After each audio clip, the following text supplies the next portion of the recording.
যাহার করুণা কণা বরষণে হায়, ফুটিল প্রসূন রাজি এ মরু উদ্যানে।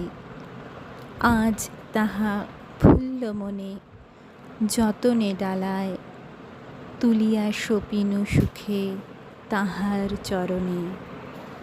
আজকে অত্যন্ত জনপ্রিয় ও ভক্তিমূলক পুস্তক স্বপ্ন জীবন পাঠ শুরু করছি। এই পুস্তকটি পাঠের প্রথমেই পুস্তকের সম্পর্কে কিছু কথা আমরা জেনে নেব। প্রথম সংস্করণে প্রকাশকের নিবেদন। দক্ষিণেশ্বর রামকৃষ্ণ সংঘের প্রতিষ্ঠাতা পূজ্যপাদ শ্রীমৎ অন্নদা ঠাকুরের নাম শুনেন নাই এদেশে এমন ধর্মার্থী আজ বিরল। অনেকেই এখন তাহার সম্বন্ধে সবিশেষ জানিতে চাইতেছেন। যাহারা কিছু জানেন তাহারা সত্য বলিয়া গ্রহণ করেন।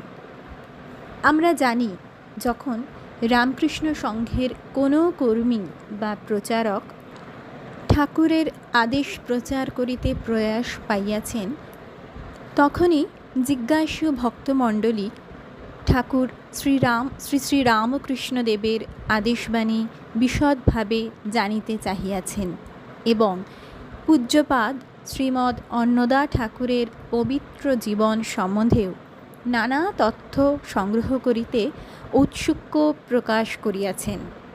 ইহা হইবার কথা। জগৎগুরু শ্রী শ্রী রামকৃষ্ণ পরমহংসদেবের আদেশ মতো যে গুরুতর কার্যভার লইয়া পূজনীয় ঠাকুর মহাশয় কর্মক্ষেত্রে অবতীর্ণ হইয়াছেন, তাহাতে তাঁর আধ্যাত্ম জীবনের সম্যক পরিচয় লাভ করিতে চেষ্টা করা ভক্ত ও সুধীবৃন্দের পক্ষে একান্ত স্বাভাবিক। যে পবিত্র আধারের মধ্য দিয়া যুগাবতার রামকৃষ্ণের আশ্বাসবাণী ত্রিতাপ তাপিত জীব জগৎকে আশ্বস্ত করিতেছে, যাহাকে উপলক্ষ করিয়া আজ রামকৃষ্ণ লীলার দ্বিতীয় অঙ্ক বঙ্গরঙ্গভূমে অভিনীত হইতে চলিয়াছে। মাতৃশক্তির পুনর্জাগরণ কল্পে যিনি বাংলার প্রসিদ্ধ তীর্থ দক্ষিণেশ্বরে আদ্যামায়ের করুণাকণা বিতরণের পুণ্য আয়োজন করিয়াছেন। ধর্মপিপাসু ব্যক্তিগণ যে তাহার আধ্যাত্ম জীবনের ধারাবাহিক ইতিহাস আলোচনা করিতে চাহিবেন, তাহাতে আর বৈচিত্র্য কী? আমরা দেখিয়াছি, সৎসঙ্গপ্রিয় কত জিজ্ঞাসু ব্যক্তি প্রায়ই পূজ্যপাদ ঠাকুর মহাশয়কে তাহার অতীত জীবন ও স্বপ্নাদেশ প্রাপ্তি সম্বন্ধে কত প্রশ্নই করিয়াছেন। আর এই সকল প্রশ্নের উত্তরে হয়তো ঠাকুর মহাশয়কে একই ঘটনা বহুজনের নিকট বহুবার বর্ণিত করিতে হইয়াছে। শুধু তাহাই নহে, ইহাও দেখা গিয়েছে যে সচরাচর অন্যান্য মহাপুরুষদিগের জীবনী সম্বন্ধে যেমন হইয়া থাকে, সেইরূপ ঠাকুর মহাশয়ের জীবনের বিশেষ বিশেষ ঘটনা সম্বন্ধেও গল্পপ্রিয় লোকে নানাবিধ ভ্রান্তিমূলক অস্বাভাবিক গল্পের অবতারণা করিতেছে। এই সকল সকোপল কল্পিত গল্পের অবতারণায় অনেক সময় কত অমূল্য জীবনের প্রকৃত জ্ঞাতব্য বিষয় চাপা পড়িয়া যায় এবং কত সত্যই না বিকৃত অবস্থায় প্রচারিত হয়। মহাপুরুষদিগের জীবনী আলোচনা করিতে গেলে দেখা যায়, অধুনা প্রচলিত বহু জীবনী গ্রন্থেই এই দোষ অল্প বিস্তর আছে। মহাপুরুষের মহৎ জীবন মহিমময় করিয়া প্রচার করিতে গিয়া ভক্ত জীবনী লেখক জন্ম হইতে মহাপুরুষকে মানবীয় মনোভাব হইতে সম্পূর্ণ মুক্ত একটি ক্ষুদ্র ভগবান করিয়া তোলেন। ইহাতে প্রকৃতপক্ষে তাহার আদর্শ ও বাস্তব উভয়ই ক্ষুণ্ণ করা হয় এবং পাপী তাপী দীন দুঃখীর আশা ভরসার স্থল মহাপুরুষকে অসম্ভব সম্মানের সুউচ্চ শিখরে তুলিয়া মানব সাধারণের নৈরাশ্য বৃদ্ধি করা হয়। ইহাতে জনসাধারণ তাহাকে ভুল বুঝিয়া থাকে। কাজেই এই শ্রেণীর জীবনীতে অনেক সময় সত্যের অপলাপ হয় এই সকল আশঙ্কা থাকায় ভগবানের আদেশ অনুযায়ী কর্মে ব্রতী পূজনীয় ঠাকুর মহাশয় ভগবানের আদেশ প্রচারের প্রয়োজনে স্বীয় জীবনের দৈবাদেশ সংশ্লিষ্ট ঘটনাবলী ধারাবাহিকভাবে স্বয়ং লিখিয়া রাখিতেছেন। এই জন্য জীবনী হিসেবে এই গ্রন্থে একাধিক ব্যতিক্রম ঘটিয়াছে। একদিকে আজন্ম জীবনের অধিকাংশ বিবরণ অপেক্ষাকৃত অনাবশ্যক বোধে বাদ পড়িয়া প্রত্যক্ষভাবে যখন হইতে ঠাকুর শ্রী শ্রী রামকৃষ্ণ পরমহংসদেবের সহিত গ্রন্থকার অলৌকিকভাবে যুক্ত হইয়াছেন, তখনকার কথা লইয়াই গ্রন্থারম্ভ হইয়াছে। অন্যদিকে সাধু জীবনের বহু অপ্রকাশ্য গুহ্য রহস্য তাহাকে প্রকাশ করিতে হইয়াছে। ফলে সম্পূর্ণ জীবনী গ্রন্থ হিসেবে নৈরাশ্যজনক হইলেও ইহাতে ভক্তজীবনে ভগবানের অপূর্ব লীলার পরিচয় পাইয়া পিপাসু পাঠক পাঠিকা এই পুস্তক পাঠে উপকৃত হইবেন, ইহা আমরা আশা করি। জীবনের যে অংশে পূজ্যপাদ শ্রীমদ্ অন্নদা ঠাকুর স্বপ্নাদেশে পরিচালিত হইয়াছেন, সেই অংশের বিবরণী গ্রন্থে মুখ্য স্থান অধিকার করায় গ্রন্থের নাম হইল স্বপ্নজীবন। বলা বাহুল্য যে এই পুস্তকের বিক্রয়লব্ধ অর্থ রামকৃষ্ণ সংঘের মহৎ কার্যেই ব্যয় হইবে। ইতি দক্ষিণেশ্বর আদ্যাপীঠ, পৌষ সংক্রান্তি 1334 সাল। শ্রী শৈলজাকান্ত রায় চৌধুরী। বর্তমান সংস্করণের প্রকাশকের নিবেদন। স্বপ্নজীবন পুস্তকটি পুনঃ প্রকাশিত হইল। বর্তমানে পুস্তকটির জনপ্রিয়তা ক্রমশই বৃদ্ধি পাইতেছে। এরূপ অপ্রকট জীবন কথা সতই সৎ এবং সাধুভাবাপন্ন ব্যক্তিদের মন আকর্ষণ করে, তাই গ্রন্থটি ধার্মিকদের নিকট সমাদৃত। বর্তমানে কাগজ ও মুদ্রণের ব্যয় অত্যধিক বৃদ্ধি পাওয়ায় পুস্তকটি যাহাতে ভক্ত সাধারণের নিকট সহজে পৌঁছায়, তাহার জন্য পুস্তকটির আকার ও মুদ্রণ ব্যবস্থার পরিবর্তন করিয়া এই সপ্তদশ সংস্করণ যথাসম্ভব সুলভ মূল্যে বিক্রয়ের ব্যবস্থা করা হইয়াছে। আশা করি ভক্তগণ ইহার সুযোগ গ্রহণ করিয়া পুস্তকখানির প্রচারে সহায়ক হইবেন।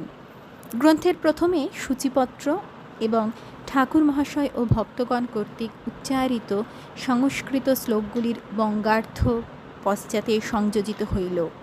বলা বাহুল্য, পুস্তকের বিক্রয়লব্ধ অর্থ পূর্বের মতো দৈবাদিষ্ট দক্ষিণেশ্বর রামকৃষ্ণ সংঘের মহৎ কার্যেই ব্যয় করা হইবে।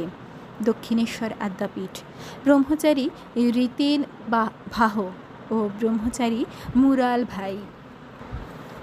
চৈত্র মাস, বেলা তখন প্রায় 1:30। আমি হ্যারিসন রোড নিবাসী আমার এক বন্ধুর নিকট ঝান্সির রানী নামক একখানি পুস্তক শুনিতেছিলাম। পুস্তকখানি গণেশ দেউস্করের লেখা। বেশ মনোযোগ দিয়া শুনিতেছিলাম। এমন সময় এক চিমটেধারী সন্ন্যাসী সেই গৃহের দ্বারে আসিয়া উপস্থিত। সন্ন্যাসীটিকে দেখিতে মন্দ নয়। মাথায় একখানি নামাবলী বাঁধা, গায়ে কম্বল, হাতে কমণ্ডলও ছিল কিনা ঠিক মনে নাই। সন্ন্যাসীটি এক দৃষ্টে আমাদের দিকে ক্ষণিক তাকাইয়া আমাকে লক্ষ্য করিয়া হিন্দিতে বলিল, বাবু, গাঁজা খাওয়ার জন্য আমায় একটি পয়সা দিন। একবার, দুইবার, তিনবার সে ঐরূপ বলিল, কিন্তু তাহার কথায় আমরা মোটেই কর্ণপাত করিলাম না। কেননা পুস্তকের যে অংশ তখন পড়া হইতেছিল তাহা বড়ই হৃদয়গ্রাহী। যাহা হোক, সন্ন্যাসী ঠাকুর হাসিতে হাসিতে আমায় লক্ষ্য করিয়া বলিল, তোমরা 3 ভাই 2 বোন, কেমন নয়? আমি কথাটা শুনিয়া একটু চমকিয়া উঠিলাম, কেননা কথাটা সত্য। আবার মনে ভাবিলাম, এসব গণনা পাশ্চাত্য দেশীয়, এখন অনেকেই জানেন। তারপর আমার জন্ম, রাশি, নক্ষত্র, মাস, বার, তিথি এক এক করিয়া সমস্তই বলিতে লাগিল। আমার পিতা মাতা জীবিত তাহাও বলিল। আমি এসব কথা শুনিতেছি বটে, কিন্তু আমার মন কিছুতেই আকৃষ্ট করিতে পারিতেছে না। তারপর সে বলিল, তুমি রবিবার মাছ খেও না, 2 বছর বিবাহ করো না।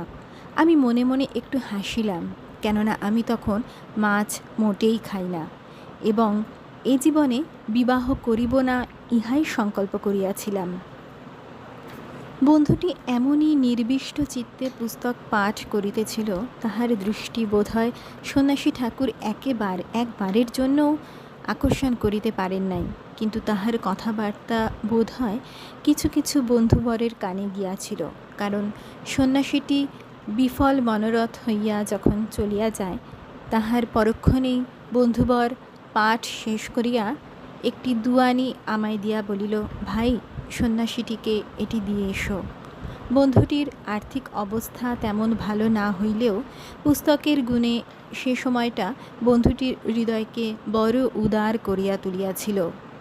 এই জন্যই সাধুজন বলেন, সৎ গ্রন্থ পাঠ জ্ঞান ভক্তি লাভের উপায় বিশেষ। আমি দুয়ানিটি লইয়া এদিকে ওদিকে অনেকক্ষণ চাহিয়া দেখিলাম, দুদিকেই কিছুদূর অগ্রসর হইয়াও দেখিলাম, কিন্তু কি আশ্চর্য, সন্ন্যাসীর আর কোনো সন্ধান পাইলাম না। মনে মনে একটু সন্দেহ হইল, সাধুটি হয়তো ভালো লোকও হইতে পারে, হয়তো ছদ্মবেশী কোনো মহাপুরুষও হইতে পারে, ছদ্মবেশী ভগবানও যে হইতে পারে না, তারই বা প্রমাণ কি? মনে মনে নিজেকে 2-1 ধিক্কার দিয়া বন্ধুর নিকট ফিরিয়া আসিলাম। পয়সাগুলি দিয়া মিষ্টান্ন কিনিয়া খাওয়া হইল। কিছুদিনের জন্য সব কথা ভুলিয়া গেলাম। এই ঘটনার কিছুদিন পূর্বে যখন আমি অর্থকরী বিদ্যাভ্যাসের জন্য পশ্চিম হইতে কলিকাতায় আসি, তখন স্থির করিলাম কবিরাজি পড়িব। মাননীয় কবিরাজ শ্রীযুক্ত দুর্গাদাস ভট্ট মহাশয়ের বাড়ি চট্টগ্রামে, আমাদেরই বাড়ির নিকটে। তাই তাহার কাছেই প্রথম থাকিবার চেষ্টা করিলাম। তিনি বলিলেন, আমার নিকট পড়াশোনা ভালো হইবে না, কেননা আমি চিকিৎসা ব্যাপারে এতই বিব্রত আছি যে ছাত্র পড়াইবার মোটেই সময় পাই না। আপনি অন্যত্র চেষ্টা করুন। চেষ্টা খুবই চলিল। সকাল নাই, বিকেল নাই, রাত নাই, দুপুর নাই, কলিকাতার অলি গলি পাতি পাতি করিয়া খুঁজিতে লাগিলাম। প্রায় 50 জন কবিরাজের নিকট যাতায়াত করিলাম, কিন্তু কোথাও কোনো সুবিধা হইল না। কাশীধামে অবস্থানকালে দেশ হইতে আমায় যাহারা কিছু কিছু সাহায্য করিতেন, তাহারা আমার কবিরাজি পড়ার কথা শুনিয়া জ্বলিয়া উঠিলেন। আমি ব্রাহ্মণ পণ্ডিতের ঘরের ছেলে। আমার পিতামহ, জ্যাঠা, খুড়া কেহ বা উপাধিধারী, কেহ বা ক্রিয়ান্বিত পণ্ডিত পদবাচ্য নিষ্ঠাবান হিন্দু, আর আমি কিনা কবিরাজি শিখিব? একজন সাহায্যদাতা পত্রে লিখিলেন, আপনারই ঠাকুরদাদার মুখে শুনিয়াছি, ব্রাহ্মণং ভেষজং দৃष्ट्वा সচেলং স্নানমাপ্নুয়াৎ। ছি ছি, আপনি কি পুণ্যশ্লোক পিতামহের নাম ডুবাইতে ইচ্ছা করিয়াছেন? আমি তাহাদের পত্রের আর কোনো উত্তর না দিয়া পিতা মাতার মতামত জানিবার জন্য বাটিতে চিঠি লিখিলাম। বাবার সম্পূর্ণ মত না হইলেও মাতা ঠাকুরণীর মতের উপর নির্ভর করিয়াই কবিরাজি শিখিতে কৃত সংকল্প হইলাম। সেদিন মার আশীর্বাদী পত্রখানি সঙ্গে লইয়াই ঘুরিতে ঘুরিতে কুমারটুলি নিবাসী মহামহোপাধ্যায় কবিরাজ বিজয়রত্ন সেন মহাশয়ের সুযোগ্য পুত্র হেমবাবুর নিকট গিয়া আমার আবেদন জানাতেই তিনি আমাকে আশ্বস্ত করিয়া বিডন স্ট্রিটস্থ কবিরাজ বিরজাচরণ কবিরত্ন মহাশয়ের নিকট পাঠাইয়া দিলেন এবং বলিয়া দিলেন, আপনি তাহাকে বলিবেন যে নূতন যে আয়ুর্বেদ কলেজ স্থাপনা হইতেছে আমি তাহাতেই পড়িব, এবং আরও বলিয়া দিলেন যে সম্মুখে একটি বৃত্তি পরীক্ষা হইতেছে, আপনি সে পরীক্ষাটি দিতে চেষ্টা করিবেন। যদি বৃত্তি পান আর কাহারও খোসামত করিতে হইবে না।